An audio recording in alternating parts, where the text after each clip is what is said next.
அதிமுகவின் முன்னாள் அமைச்சர் செல்லூர் ராஜு அவர்களை உடனடியாக கட்சியிலிருந்து நீக்க வேண்டும் என்று முன்னாள் இராணுவ அதிகாரிகள் பல இடங்களில் போராட்டங்களை நடத்தி வருகிறார்கள். ஏற்கனவே ஒரு வீடியோ ஒன்றை நாம் பதிவு செய்திருந்தோம். அதில் செல்லூர் ராஜு அவர்களை கண்டிக்காமல் எடப்பாடி இருக்கிறார். இது அதிமுகவின் வெற்றிக்கு பாதிப்பை ஏற்படுத்தும். ஏற்கனவே எடப்பாடி மீது பல்வேறு குற்றச்சாட்டுகள், கட்சியை சிறப்பாக வழிநடத்த முடியாமல் இருக்கிறார் என்று பல்வேறு புகார்களும் வந்து கொண்டிருந்த நிலையில் தற்பொழுது முன்னாள் அமைச்சர் என்று பார்க்காமல் மக்கள் மனதில் நீங்கா இடம் பிடிக்க வேண்டும் என்றால் நிச்சயமாக செல்லூர் ராஜு அவர்களை கட்சியிலிருந்து நீக்க வேண்டும், அல்லது கட்சியில் உள்ள மிக முக்கியமான பதவிகளில் இருந்தாவது அவரை பறிக்க வேண்டும் என்ற தற்பொழுது முன்னாள் இராணுவ அதிகாரிகளது போராட்டம் தற்பொழுது வெடித்துள்ளது என்றே கூறலாம்.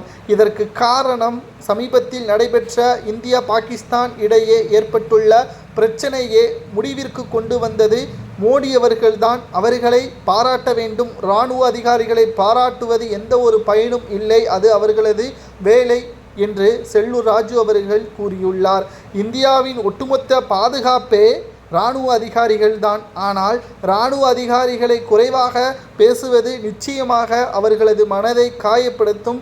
இரவும் பகலும் என்று பாராமல் குறைந்த ஊதியம் என்றாலும் தனது தாய்நாட்டிற்காக உழைக்கிறார்கள் என்ற மன நிம்மதியுடன் வேலை செய்து வருகிறார்கள். ஆனால் அவர்களையே தற்பொழுது மரியாதை இல்லாமலும் அவர்களுக்கு ஆதரவாக பேசாமல் இருப்பதால் எப்படி இவர் அமைச்சராக தமிழக மக்களுக்கு ஆதரவாக செயல்பட்டிருப்பார்?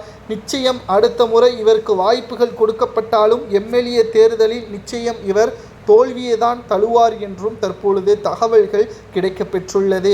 மேலும் எடப்பாடி பழனிசாமி அவர்கள் தொண்டர்களிடமும் மக்களிடமும் நற்பெயரை பெற வேண்டும் என்றால் செல்லூர் ராஜு அவர்களை உடனடியாக கட்சியிலிருந்தோ அல்லது முக்கியமான பதவிகளில் இருந்தோ நீக்க வேண்டும் என்பதுதான் தற்பொழுது முன்னாள் இராணுவ அதிகாரிகள் கூறுவதாக தற்பொழுது செய்திகள் கிடைக்கப்பெற்றுள்ளது.